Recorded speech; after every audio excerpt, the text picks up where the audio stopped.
Hi everybody, this is Nico. Say hi. He's not like the car. It's raining, obviously. And my brother is at an appointment. Oh, you sweetie. It's okay. Okay, now he does this. I love you too, I do. So he is a Cane Corso, and he is going to be 150 pounds when he's a big, grown-up doggy. Right now he's about 5 months old. Look at his eyes. Isn't he just the most beautiful? Yeah, and I love being able to hold him in my lap right now because that's not going to be possible in a very short time. Okay. He's a good boy. He's very sweet. And it's good because with a dog this big, they need to be sweet. And in a month, they're going to start training him. It's okay, babe. They're going to start training him, and a well-trained dog is a pleasure to the world. And he's going to be so big and huge that it's going to be... Oh, there you are. Yeah. Mm-hmm. Say hi to the people. Oh, thank you. Oh, thank you. Ooh. Oh, thank you, darling. Okay.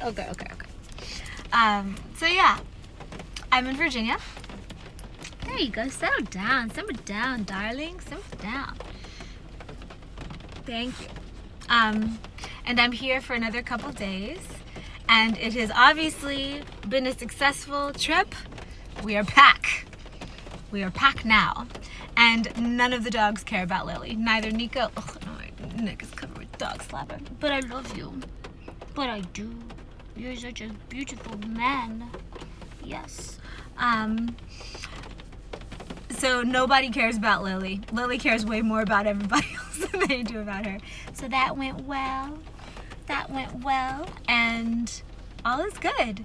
And after this, I'm going to go down and visit my hometown for a night of Emporia, Virginia, population 5,000.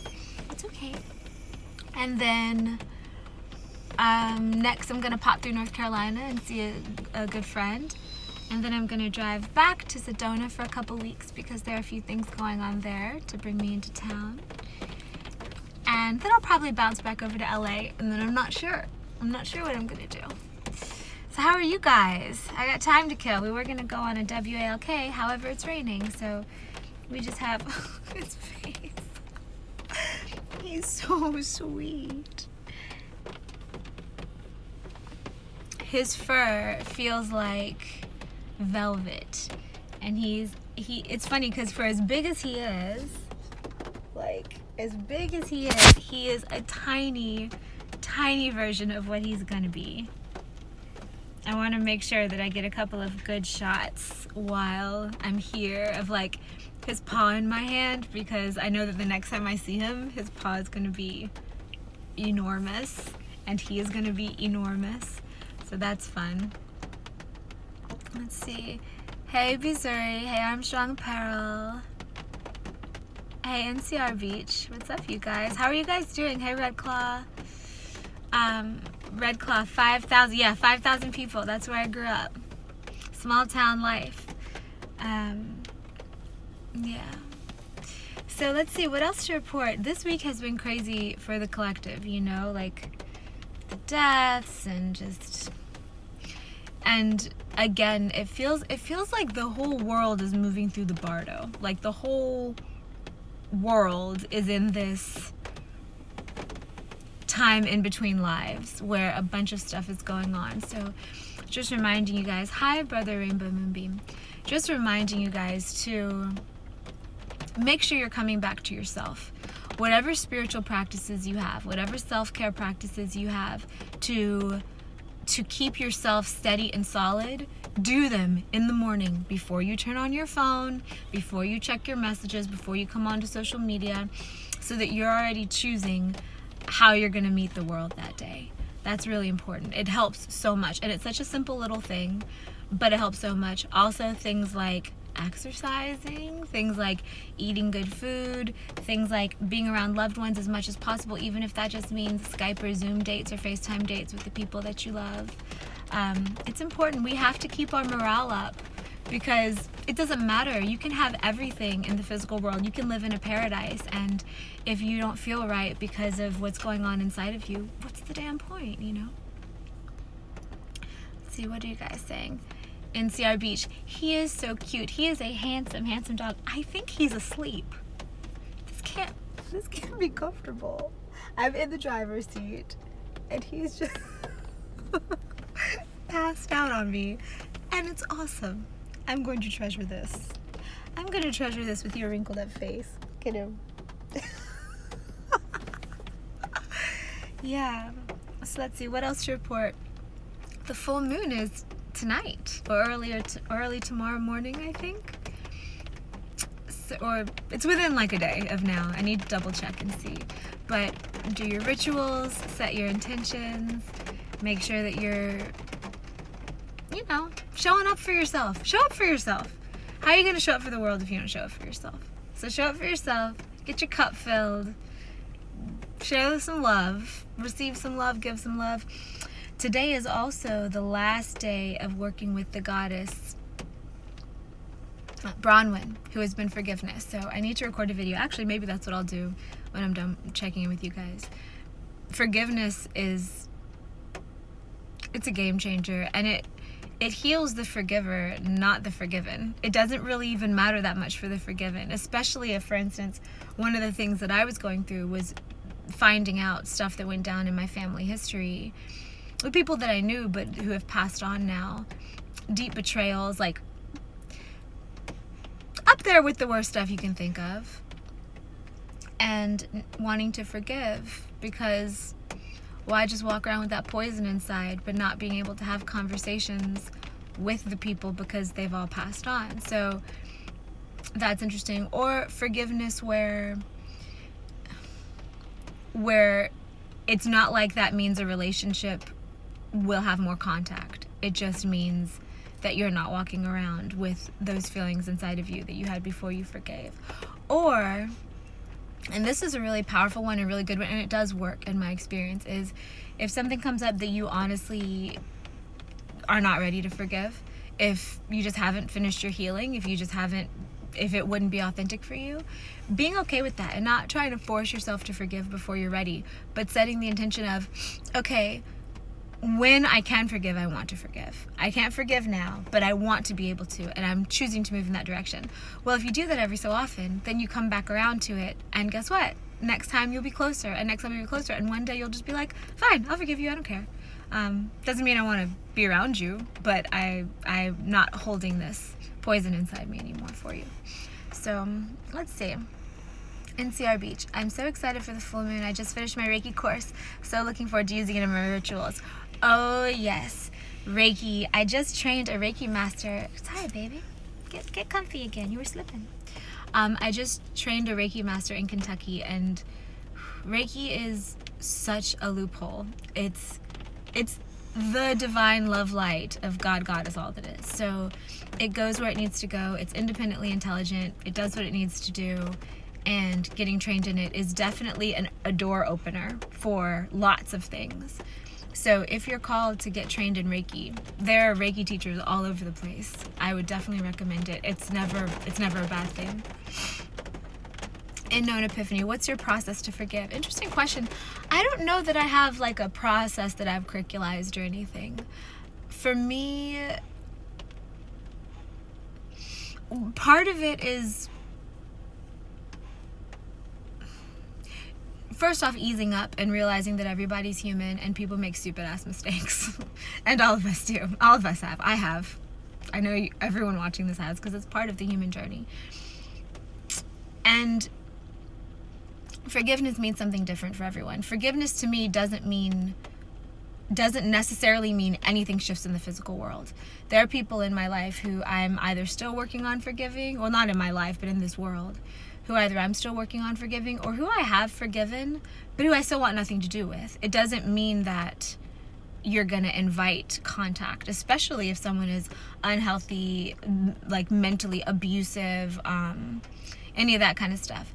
But what forgiveness does is it sets you free, because you're not walking around with that thorn in your side anymore.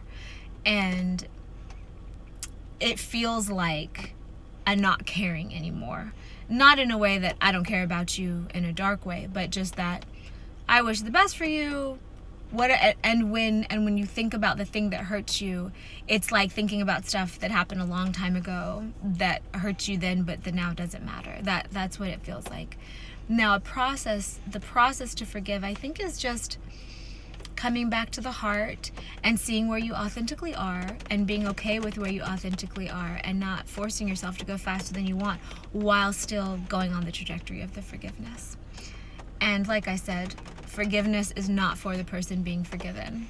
It's for you as the forgiver, because it lets more of your inner being be brought to light and to love and to peace. And also it assists your future relationships, whatever shape they're in, because if you haven't forgiven someone in your past, then any upcoming people, whether this is family member, lover, friend, teacher, student, whatever, the next time that comes around, that kind of relationship comes up, if you're still holding those splinters inside of you, you're going to treat the current relationship as if it is the one that you still haven't healed from, and then the current people in your life are going to have to pay something that has nothing to do with them. So that's important to be able to see. And again, not being too hard on yourself and accepting yourself for exactly where you are. You're fine. He's sleeping. Accepting yourself for exactly where you are without judging yourself too much, but while still wanting to move in the direction of fully being free. Because that's what forgiveness is to me. It's being free of all the things that happened and having full access to your own energy, regardless of what has happened to you. And also, I think it's really important to be resilient. That's one of the superpowers that I'm most proud of, that I've honed over my life is, I get knocked down, I get heartbroken, I get wounded, I get betrayed, all of it happens, but I always fucking come back, and I always regrow, and I always remake myself better than before. And being resilient, I think, is better than being impervious. And it's a way of being impervious, but in order to be really resilient, you have to eventually forgive, because if not, you're just walking around with this stuff inside of you. And I will say, and this is something, like I said, I'm going to record an actual video on it, so I'm going to wait and to give you all the details, but forgiveness is hard for me because I love integrity. And so especially integrity breaches are difficult for me to forgive. And I'm a Taurus, which means we can walk around pissed forever. Especially if something was a huge breach or some type of abuse or some type of attempted abuse. In my life, I don't take abuse, which means if people come to me abusive, whoever it is, whatever mental state they're in, I don't care, because it's a difference between how you feel and how you act. And a lot of people, especially who might have mental health issues, forget that. And so if anyone ever comes at me trying to be abusive, which happens, especially if they feel rejected or disappointed, if they've made some kind of intention about what their connection with me is going to be like and it's not accurate to what I desire or what's appropriate for me, that kind of thing, a lot of times people do come up with some abusive energy. And I am totally fine with that sword. Like, I will Queen of Swords that right away from me. So there's not a lot of abusive situations in my life currently, any actually. But that's because I have dealt with them in the past and I know how to recognize the signs. And it's not always who you would expect or how you would expect, There are women who claim to do goddess healing work who are super manipulative and vampiric, and when they go dark, they go super dark. Get comfy, buddy. Get comfy. There you go. And you never really know. You can't judge someone by what they put on social media because it's curated. So sometimes it's surprising. And there are people who are extremely intelligent, wise, talented, powerful, magical, who haven't necessarily faced their stuff and done their shadow work, which means when they're in the bright, then that's fine and everything's wonderful. But then when they get triggered or when stuff goes dark, they have no skills for handling shadow emotions and shadow situations. And then things can get really abusive, because if you don't shift it, you'll just do what the people did when you were little that you saw. So it's important to do the work. You just gotta do the work. Do the work. It's worth it. It's hard and gnarly and sticky and ouchy, but Life's gonna be like that anyway if you don't deal with it. So you're not avoiding anything. Yes, this is the puppy, Sam. He's asleep on my lap in the car. And he's so cute. Look at his face. Look at this wrinkly little seal baby face. He's gonna be 1.5 of me when he's fully grown. So I'm treasuring this. All right, I'm gonna let you guys go and just have some snuggle time with him for a little while, because baby snuggles are the best. Oh, here's a fun fact. We did the math for how old Nico is, and he's the same age as Rowan. So my brother's puppy, my nephew of the dog variety, is the same age right now, which will happen in just a second, when I met him, as my niece was when I was nannying her during the quarantine. That's one of those things that I don't know the significance of it. I have no idea, but I noticed that it's a something, and that's the kind of thing that clarifies over time. Sam, that is one of a few reasons I stay single. I have a lot to work on too. We all do. And love helps inspire us. It also brings up our shit. So it doesn't matter how much work you've done. It doesn't matter how much healing you've done. When the romantic, sexual energies start flowing, you'll see. You'll see where you're at. And that's why it's so important, if you are someone who enjoys evolution and being a being that grows consciously and deliberately, that's why it's so important to learn things like love languages, attachment styles, nonviolent communication, how to relate to people who aren't like you. You can't assume that people are like you. Everybody is different. Everyone has different experiences. So that's why it's so important to, like, for instance, be able to communicate healthily when you're in a state of high arousal, like when you're in a state of high emotion. Be able to still communicate. 2016 was my year of tears. I cried all year. My heart had been so broken. And what I learned was how to cry. And a good cry is such a cleanse. And you can still remain lucid. You can still remain clear. You can still remain present and communicating while you're also crying. And that is magic. Power. Able to feel your emotions. Able to give space for your emotions. You can be angry without being abusive. You can ask for accountability without wanting blame. You know, you can demand accountability without wanting blame. You know, I think it's so important to remember that no one knows what we're doing. And we're all just figuring this out, because our race, humans, we're children. And there's so much that we don't still know. There's so much that we've forgotten. So if we just all do our best to keep coming back time and time and time again, coming back and doing the work, then you can't lose.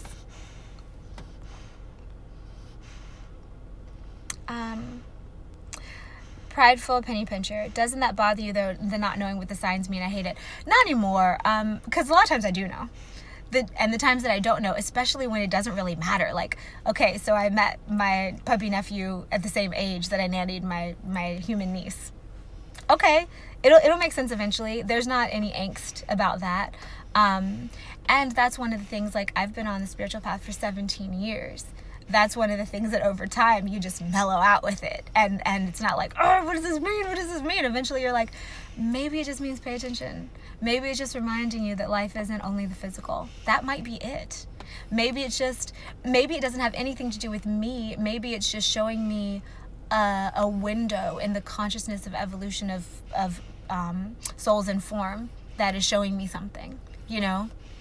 It'll make sense over time. It has taken up to 10 years before for stuff to make sense. So patience is virtue. And also, there's enough going on at any given moment that you can just focus somewhere else and entertain yourself. The cotton gin. How do you find a trustworthy Reiki? It's fine. Chillax. How do you feel a trustworthy Reiki teacher? Feel it. You have to feel it. And also look at their credentials. Vet them. See if you can feel their Reiki. Really. I mean, see if you can feel their Reiki. When I met my Reiki teacher and she gave me Reiki, I didn't believe anything spiritual, which is also why I thought I was losing my damn mind, because I was having all of these psychic experiences and I didn't believe any of that. So she gave me Reiki, And I felt, first off, she was talking to me and knew things about people in my family, things I was talking about that there's no way she could have known. No way. It wasn't published anywhere. It had just happened. Things that had gone on in private conversations between me and other people, she just knew in a very clean way. And at the time, I don't think I'd ever even gotten a reading, nothing. And I was feeling what felt like chills, but they were warm, go through my body. And I kept having the desire to just laugh. And I didn't know why. And so that was something to me. And I went home and I felt different. And I was like, I've got to learn this.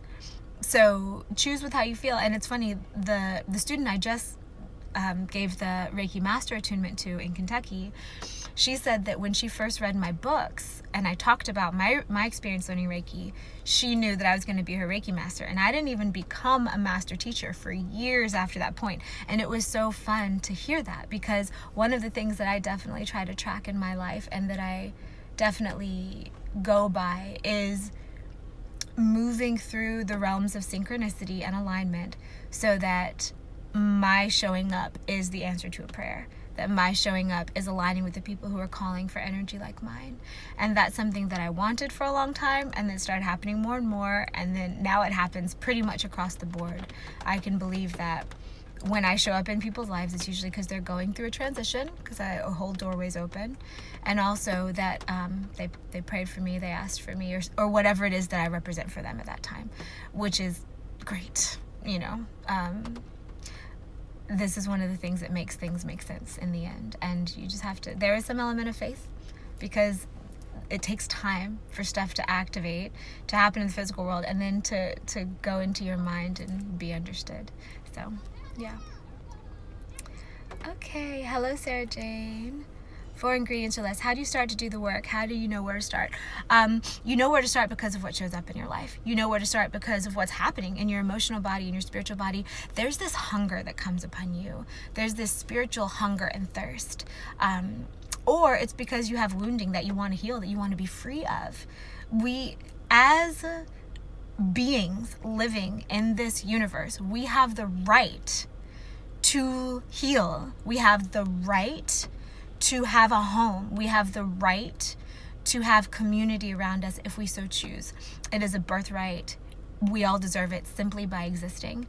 And if there are things going on, if there are traumas going on, if there's stuff going on that has wounded you so that you don't feel like you have it, it is your right to heal it. So one thing I would do is go on an internet search. If you're in a place that you can go into bookstores or libraries, go into bookstores and libraries. Let yourself drift, let yourself see. Trust your internal rhythms. And if you have no idea where to start with a simple moment of acknowledgement in the beginning and end of your day, and just feel into where your emotions are, feel into where your spirit is, and say, okay, I'm here.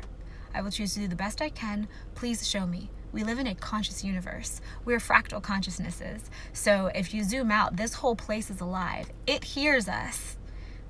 It knows us. It's the human blindness that we've been taught to not know it. Not in every culture. You look around at cultures, people have amazing spiritual connections, but in the classic Western, American, secular stuff, we have no training about how to interact with our spirit or even our emotions. Like, that's kind of new. So don't expect yourself to know. Don't beat yourself up for not knowing, but explore. Go see. Follow what feels right to you. Know that you're going to make mistakes. Know that you might experience some weird shit. It's 1:11 right now. Ka-ching. Don't expect people who are spiritual to be perfect. Everyone has their stuff they're working on. So on one hand, don't get disillusioned if you see someone being human. On the other hand, don't trust people unless you feel like you can trust them. Because just because someone knows how to run energy and is multidimensional and talks to ETs and angels and can talk to dead people and can do healing doesn't necessarily mean that they're a good person, doesn't necessarily mean that they've done their work, doesn't necessarily mean that they can hold space for you. So again, you just have to feel it out and go slow. Jamie, I just feel like I am. I'm not sure what you feel like you are, but I'm glad. Prideful penny pincher. I asked because I used the signs to make a life decision and it backfired. My faith is shaken. I'm so sorry to hear that. Sometimes a spiritual life and a spiritually attuned life doesn't mean that there are no problems and no struggles. In fact, I was talking to someone very recently who said, yeah, well, I was on my spiritual journey and then it got derailed when this thing happened. But now looking back, we were realizing that that wasn't a derail. That was a going deeper. But you had to get wounded that way. And again, we don't want a spiritual bypass around anything. Also, it sucks that it happened. Sorry that it happened. Shouldn't have happened. Whatever. And when you look back in the future, often you see, oh, that gave me my path. That gave me the awareness that I needed in order to show up in the way that I can now show up in the world. So I'm sorry that you had that experience. But also, intuition, imagination, delusion, all wrapped up together in the beginning. One of the things that I see people who are new to the spiritual path getting confused by is, first off, interpreting things. Because yeah, you might get intuitive download or something like that, but then you have to remember it comes through your filter, and you have to take time to see how accurate you are. Because a lot of times people will say, oh, this happened, therefore this. And it's like, yeah, that happened, but that not necessarily therefore what you think. And that's when you need to like see about your programming. What is it about? Do you have that like fairy tale programming in there? Do you have duality too harsh? Do you think that someone's going to come save you? That kind of thing. Or a situation's going to save you. That's not how this world generally works. You have to actually do the work yourself. So it's important to just be easy on yourself as much as possible and just keep coming back, keep coming back, keep coming back. When people say like magic, a lot of times it's really interesting to me because they assume that that means that you didn't have to work for it. But as a magician, I can say, like magic, magic is done. Oh, are you waking up? You can go back to sleep. You can go back to sleep. Chillax, baby. Like magic, you come back to the altar every day. You do the meditation every day. You look and see what signs are coming in on your world, and you learn how to navigate them. You learn where you're powerful. You learn where you're not so powerful, and you have to be extra careful. That's real magic. Real magic isn't just, oh, you write something on a piece of paper and burn it, and then your whole life changes and it's great. Sometimes that shit happens. Yes, most of the time it's not. Okay, that was my brother calling. He's done. And so I gotta go. But keep coming back. Don't give up. Every human life has challenges. The point isn't to lead a challenge-free life. The point is to play the earth game, which has all the spectrum on it. Okay. The topics of this live, as well as the puppy Snuggles, are very appropriate for the full moon of Pisces. Perfect. Perfect. I'm going to have to put him back in the passenger seat because my brother just called and he's done at his appointment, so we have to go get him. Quick, quick, quick. Thanks, guys. Ispy, hi. I thought that was your cat. Then I kept looking and see it's a new baby in the family. Glad you made it safely. I did. I've been here since the 28th, and I'm leaving the day after tomorrow. Meditation and journal, everything, yes. Do I do Reiki person attunements on my travels? Yes, I do. Yes, I do. And I personally attune in person. I would do holy fire long distance because that doesn't require a hands-on attunement, but I still feel like I would rather attune somebody in person. For all the internet teaching I've done for the past decade, I still, when it comes to Reiki attunement, I'm still going to do it in person. Yes, aren't we? Yes, we are. We're going to do them in person. I got to show you guys this baby's eyes here real quick. Oh yeah, if you're called to Reiki, definitely do it. I want to show you the eyes. Let's see. Okay. So there's it where I am. This is the baby. Isn't he beautiful? Aren't you a beautiful little man? And you're going to be so big. And you're going to be so strong. And you're so awesome, Nico. Yes. So this is the puppy nephew, guys. Now you've seen him. Now you've seen him. There he is. Okay. Send you guys so much love. Let's send you a Reiki pop. Should we send them a Reiki pop? Let's do. Okay. Just sending you sweet summertime vibes from the East Coast, from the forests, from the land. And some puppy size. Okay. Bye, guys. Have a beautiful rest of your day.